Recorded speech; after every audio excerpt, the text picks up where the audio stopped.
Hello folks, should retake CAT or join a B school? I've got some B school. Should I just join that or should I take CAT? And so, like all good questions, this question's answer starts with it depends. And so I'm not being corny here. I'm not wriggling out of the situation by saying it depends. It really does depend on your profile, your background, how many years of experience you have, what are the other variables that are there. And I'm going to give a framework for thinking about this.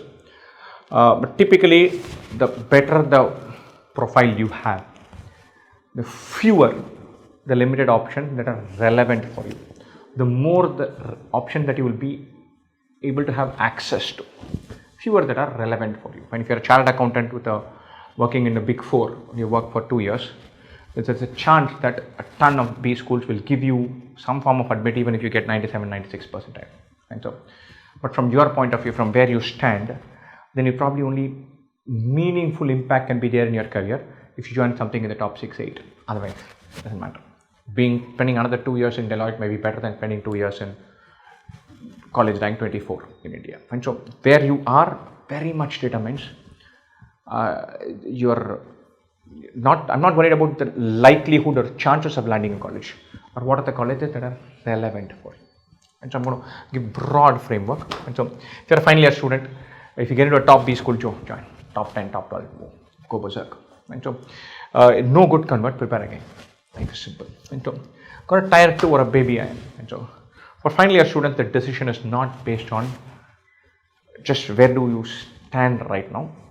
It's a function of what are my chances of getting a kick-ass percentile, meaningfully better percentile next time around. And so, if you've consistently got 99 plus in several of your mocks, on the day of CAT you end up with 96.2 and convert a middling B school, and you're a fresher, you pack yourself and say, I'll give this another go. I've got a 99.2 in me, maybe a 99.7, I'm going. If you're always got 97 to 99, never ever hit 99.6, and you've gotten into I am Cody code, should join. You get into, because to get into ABC, you have to get 99.7 plus, typically. 99 to 99.7 is a big climb, substantial climb. So the pragmatic decision would be to jump in and join. So your decision is not on the basis of, hey, what do I have now? Where am I going to? It is going to be a little bit on the basis of, I have got college rank 17 now. What are my chances of landing something in the top 6? And so, if you feel like, look, I have it in me to get that score, you should give yourself one more year. The cost of one more attempt if you're a fresher is very low. You learn tons of things in a good job. You will be part of the economy, working, learning, whole new experience. It can improve your MBA experience a little bit also. Give yourself that chance. You don't want to have this feeling of, I settled. I shouldn't have settled for this. A while later, a few years later, several of my classmates have had that. Several people have had this feeling of, maybe I should have given this one more shot. The cost of one more shot is very, very, very low for fresh graduates. So you should probably keep that in mind. And so, but if more or less CAT was your best performance, and you know that if you simply don't have a 99.7 in you, then you're not going to go to Ahmedabad, Bangalore, Calcutta. And that's probably the big three. Then you say, look, I'm not going to go to Ahmedabad, Bangalore, Calcutta. Between Indore, Kozhikode, Shillong, there isn't much to pick. I've got one, I'm going to go there. Maybe Indore, Kozhikode, Shillong, me saying there's not much to pick is a little unfair on Indore and Kozhikode. But you all know what the point I'm trying to make. And so keep these in mind. What are my chances of materially improving my CAT score? It's a question that you need to seriously ask yourself if you find yourself here. I got this. I scored 91 marks in the exam, or I scored 83 marks in the exam. I thought I had a good shot at it. I thought I did well. I thought everything went my way. I took a ton of mocks. 83, good score. Maybe I can get 90, but I don't have 103 in me. And so then you say, look, jump and make the best of it, do really well, 4 places. Right? Second, already graduated and you have a gap year. Again, these two are easy decisions. No good, convert, prepare again. Got a top B school, again. Here, you'll have to think about more than one decision that you have to take that's in your hand. If you're going to go to a so-called tier 2 MBA, then you ask yourself, look, do I have it in me to score a kick-ass CAT percentile, especially given the context that I have taken a gap year? Did I really screw up in CAT this time? Am I really capable of one higher tier and I just had a bad day? You have to seriously ask yourself that question, because if you've had a gap year, there's slightly more pressure. And so you simply cannot go down this route of saying, look, I'll take one more gap year and take CAT. That means you're reluctant to work. You're reluctant to find a job for yourself, spend 40 hours a week earning your keep and proving yourself as a functional part of this economy. That is the problem. That's a whole big problem that an MBA can't fix. Lots of people have this thing that, look, my core job is not great and post-MBA job will be really cool. Very few post-MBA jobs are really cool vis-a-vis your core sector jobs, whatever your core sector may be. And so don't have this impression that you need to do an MBA to unlock the giant potential in you. And therefore you will start your entire earning career or life or growth or whatever you have set for yourself only after doing an MBA. So if you have taken a gap year and you didn't land something, you're going for CAT one more time, please, for the love of God, scrounge around for a job, take some job and do well in that job. It is very important to have one journey called a career X of CAT. It's very important for CAT to be not as stressed when you're thinking about this decision. So again, guys who are working professionals, I'm going to talk about the two extremes. If you're earning less than 6 lakhs per annum, then there is a chance that college rank 25 can make a material impact to your career. College rank 25 in India, the typical median salary of exit is 18-20 lakhs per annum. So you can say, look, from 6 you're probably going to go to 7.5, 8 in 2 years time. But if the economy is fine and you get a 30 lakh job, it's huge. Right? The other extreme, if you're earning more than 12 lakhs per annum, then it is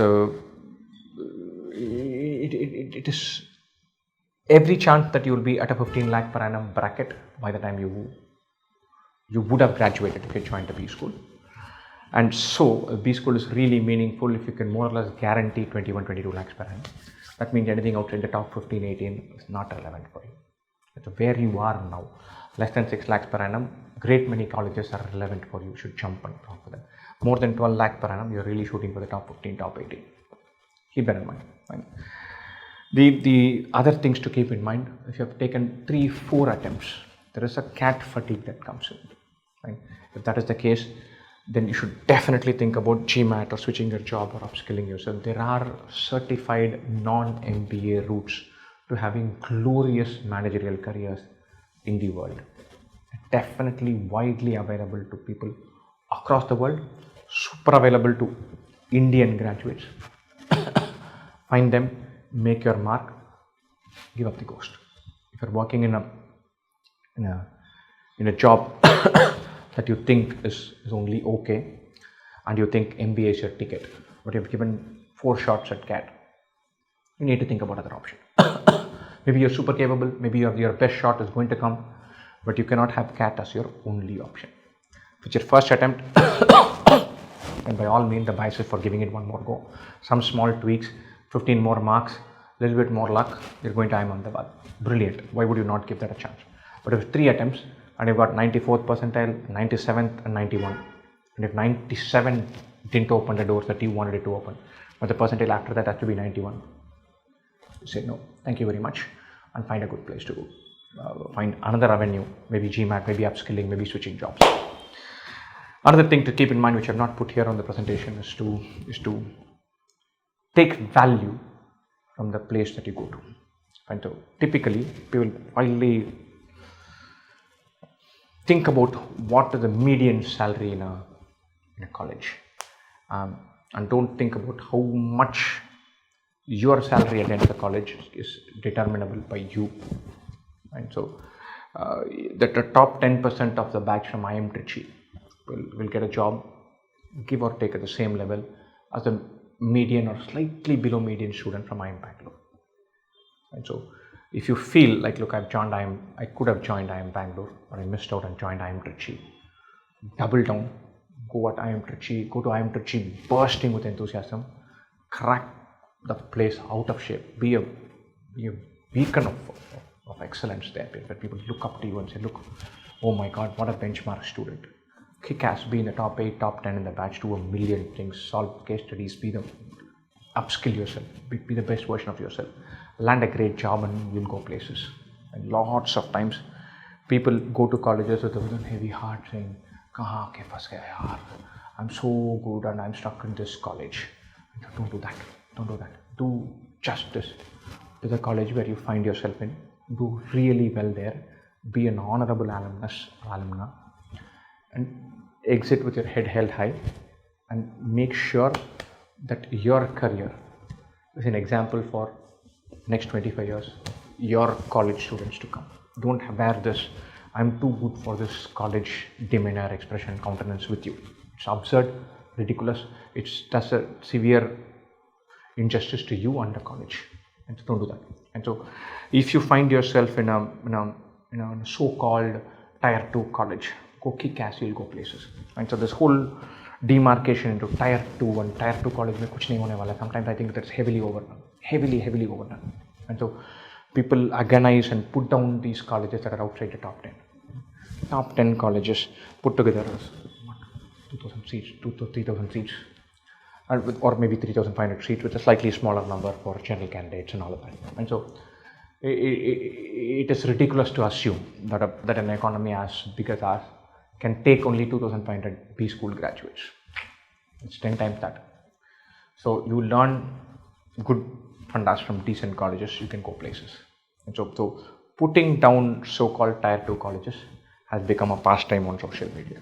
People take pot shots at colleges that they would have never had a shot at joining, making the joining an experience miserable or less than satisfactory for so many aspirants who actually end up going there. And they carry that backlog. And so if you go to IIM Trichy, say, look, I'm going to IIM Trichy, I'm going to learn fantastically well here, make 15 beautiful friends, and have a glorious career from here. And not with this expression of, Lucknow milna tha mujhe, Trichy mein aa gaya. Nonsense. And so don't do that disservice to yourself. If you're going to a so-called tier 2 college, I'm saying so-called over and over again because sometimes some of these colleges get dissed in comparison to Ahmedabad, Bangalore, Calcutta. And so why should we make that comparison and make this look average? And so it is sad that we make a college in the top 10 or top 20 in India sound mediocre to ourselves by comparing it with the top 3, top 4. Ridiculous. So be happy, thrilled, very gung-ho about joining whichever college you decide to join. You can mull over these decisions, but you commit and say, look, I'm going here. And go there and say, look, I'm going to have a lot of fun, enjoy myself. Don't be this bitter old man on day 1 when you join a college. And several people agonize over this decision so much that they reach that point before they join the damn college. I find it ridiculous. And so don't do that, please. So join any place you go with fervor, with enthusiasm, with optimism, with the feeling that, look, I'm here, I'm going to make a mark and I'm going to do justice to my 2 years here. I'm going to be a fabulous alumnus for this college of mine. And so keep that in mind.